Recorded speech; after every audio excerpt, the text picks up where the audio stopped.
Let's go back to the phone lines. Talk to Shane in Cold Lake, Alberta, Canada, listening on Sirius XM 131. Hi, Shane. Hi, Hank. How are you today? I'm good. How are you? I'm good, thank you. I'm good. I just have a question about I received this free book in the mail, and it's The Awesome Potential of Man, and it's from the Restored Church of God. And I was diving into it, and I just wanted to know your opinion on it. Like, does it have any credentials at all, or?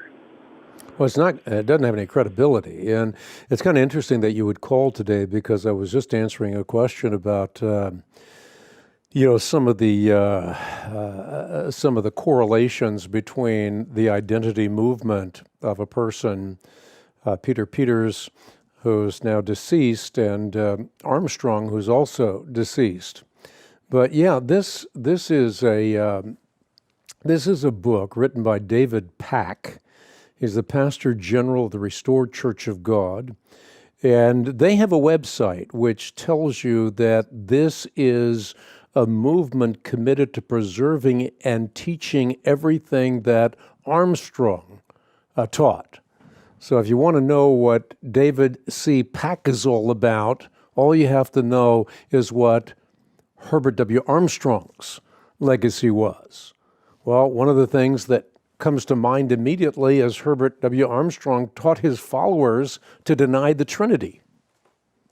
Well, why do Christians believe in the Trinity? They believe in the Trinity because the Bible teaches that there's one God revealed in three persons, eternally distinct.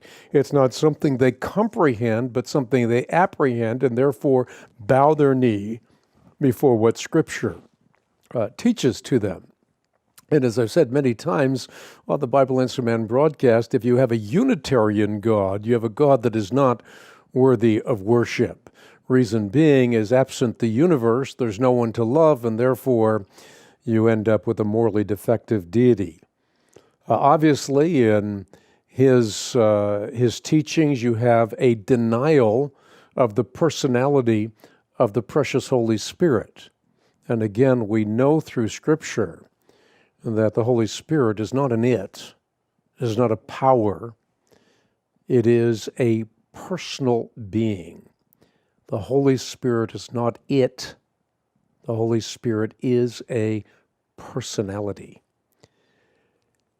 Herbert W. Armstrong, along with David C. Pack, denied the two natures of Christ.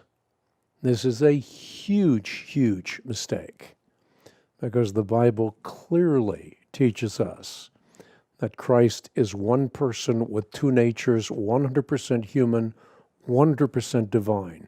This was something not only taught in Scripture, but passed down through the ages and fought for in the ecumenical councils of the historic Christian church. And without both natures, not only would we not have a crystal Christ, the paragon of virtue, who is before all things, but we would have a Christ who could not sufficiently atone for the sins of humankind. He denied the sufficiency of Christ's atonement. He denied eternal conscious punishment. So Armstrong and Pack are set in opposition to Jesus Christ. Jesus Christ clearly taught the reality of eternal conscious torment.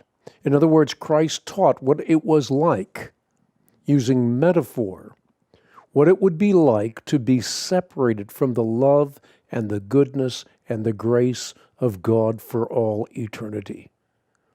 And so Jesus would say, using prophetic hyperbole, if your right hand causes you to sin, cut it off, throw it away. It's better for you to lose one part of your body than your whole body to be thrown into hell.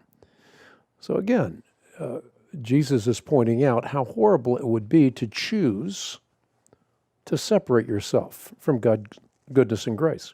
And we already see that in this life. And Christ is saying, if you see that in this life, how much more horrendous to have this be an eternal verity in the life to come. And of course, as we've been talking about on the broadcast, he held to Anglo-Israelism. He required the Saturday Sabbath It's very legalistic with respect to dietary foods and so forth. And so this is a man in a ministry that is not to be lauded but rejected.